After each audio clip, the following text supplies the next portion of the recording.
Hello, this is Blue Noser Hoser with the Zoodiac Eldlich deck profile for Master Duel. I use this deck to get from Plat 4 to Plat 1, and I play the deck in the TCG up until the Trident ban. But with Trident being at 1 and Tenki being back at 3 for Master Duel, I just couldn't help but put the deck back together. So starting out, you have 3 Tenki, 3 Ram, Thoroughblade, and Whiptail. You obviously have to max out on Tenki because it searches any of them, and then it's a free card to send with Lord. But you also max out on Ram because it's the best one to see just in general. It makes your Dryden 2000 defense going first, and going second, when they target your Borbo with something like Imperm or Dynamiscus or Dragonmaid Tiding, you can negate it. So it's really good for that. Then the other two are just good utility. Thoroughblade, you're only really searching if your hand's bad and you just need to draw into more interruption cards. Whereas Whiptail is just good removal. Like, if you're playing against Eldlich, they summon their Lord in defense a lot of the time, so it's just free removal there. It comes up versus a lot of, like, floating things. If they have, like, a Kit on their field, or, like, a Dante, if you're playing against that. It's just good removal in general, and it comes up quite frequently, so you have to run it. Then 2 Lord, you have to run 2. You don't really want to draw it, so 3 is just incorrect. And you can't really run 1 either, because there's a lot of things that banish in the format, like Hakero, Shark Cannon, Omen, DD Crow. A lot of trap decks are running Ice Dragons, Prison. So you just can't really get away with 1 right now. But the second one does come up just for damage. 2 of them is 5,000. If one of them is from Grave, it's 6,000. Which is, it's really important for that purpose, because like, with this deck, you wouldn't think it would have to be aggressive, but I would argue that it does. Because once you run out of interruptions, your board is not that intimidating, and you kind of just explode. Assuming their deck is good and can produce 8,000 damage in a turn, but that is more decks than you'd think. But for the actual Eldlich cards, you have 3 Sanguine, 3 Conquistador, 2 Hakero, 2 Cursed Eldwin, this card of course being at 2. It's still the best one to open because it combos so well with the Zoos. If you don't already know, you can use this card, add a Conquistador, pop it with your own Trident, send a Caro, and then set Sanguine, and then your Eldritch engine is actually providing interruption turn 1, where otherwise it's just not. So it's the best one to open for sure. But you do have to open just like any one of these, otherwise your grind game is just not there. Because the Zoodiac cards without Broad Bowl just don't end on follow-up, which is very sad, if I do say so myself. One of the main strengths of the deck is how much space it has for non-engine cards. You notice that this is just 20 cards, which is just only half of the deck.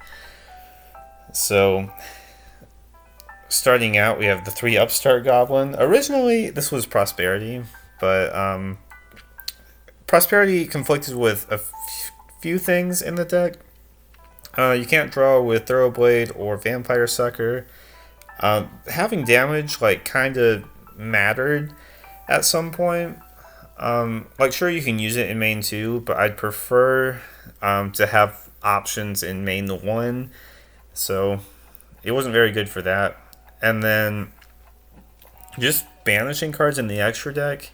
Like, you can get away with it one time, but if you ever need a Prosperity for 6, that's just a lot of cards that you have to get rid of, and it just really kills your grind game.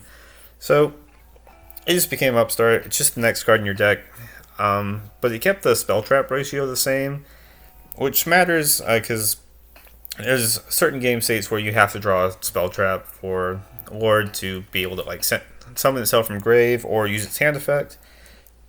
So Upstart's just good. Then the rest of the deck's just hand traps, basically, and Chalice. Originally this was Cosmic to clear Floodgates, but I found versus combo, Cosmic was dead just a majority of the time, and versus combo decks, you just really can't afford to have dead cards. You only draw one card every turn, or after your first turn when you draw 5, obviously. But every subsequent turn, you're only drawing one interruption card, because presumably, like, basically every card in this deck is just interruption.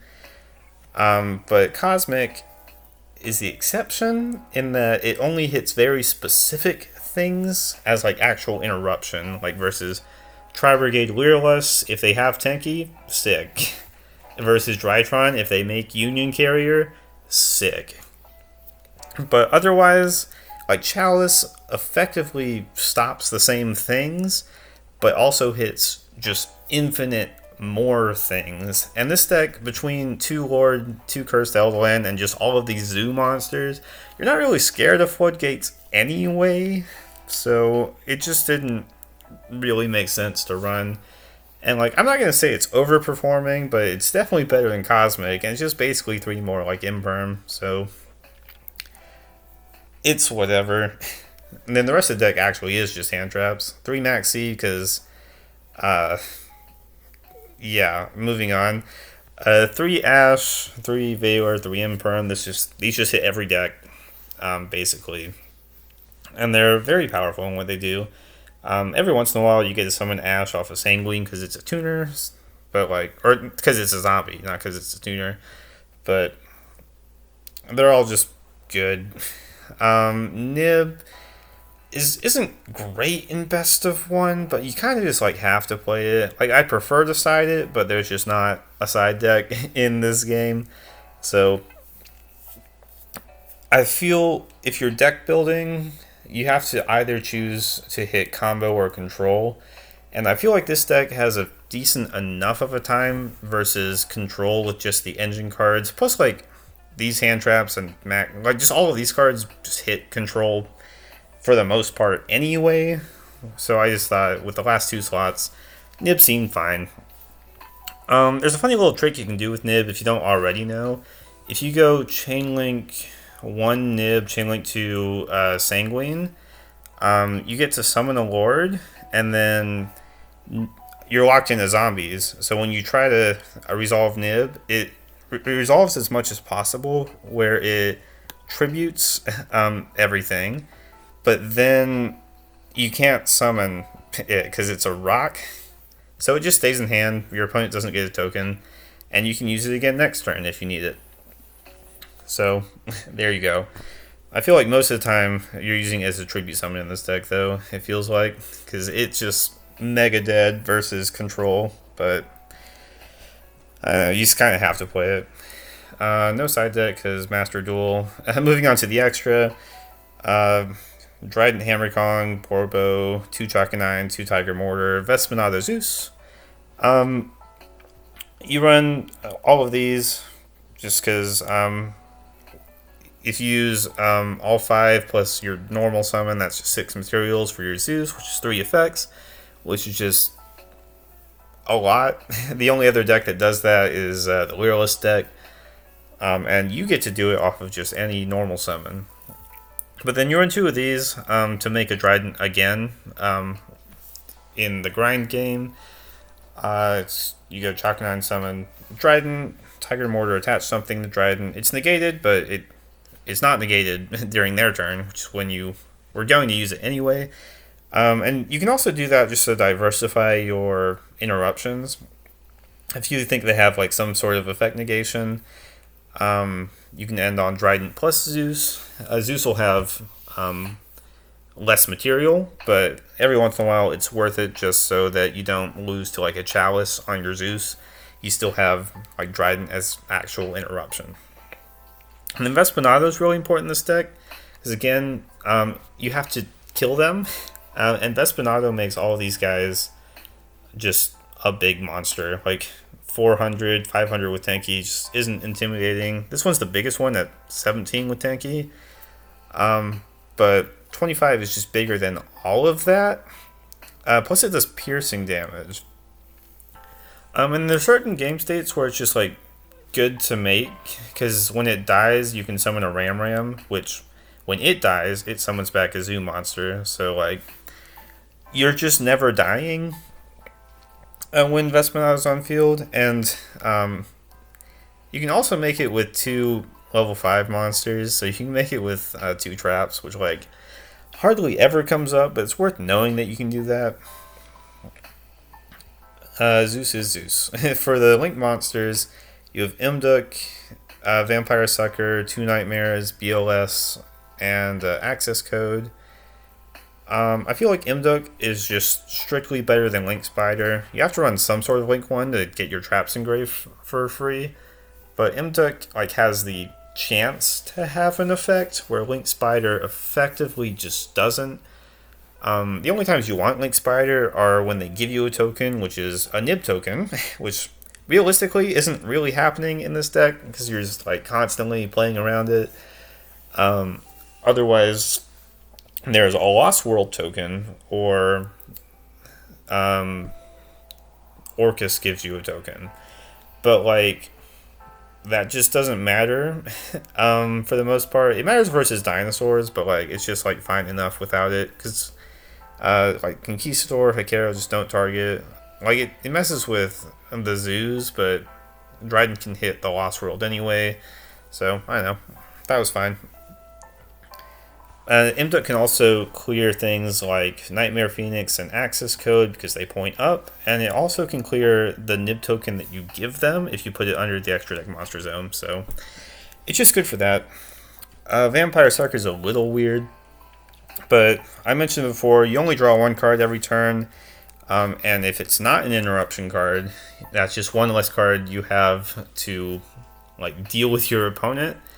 And if you run out of interruption cards, your board is just not that threatening. You essentially just have like 2800 vanilla monster and like whatever material is under your Dryden. So Vampire Sucker, it does quite a few things. It lets you draw into these hand traps. Especially since you can summon something from their grave on your turn, and then you can summon a ward from grave with Sanguine, and draw 2 cards to try to draw into these hand traps.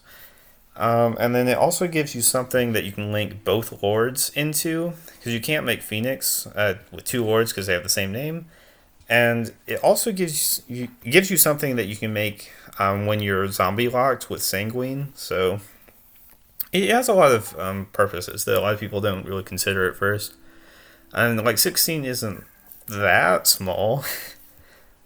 But yeah, then the Nightmares are just, these are just 2 of the best Link monsters ever printed. Phoenix is mostly just because it's generic.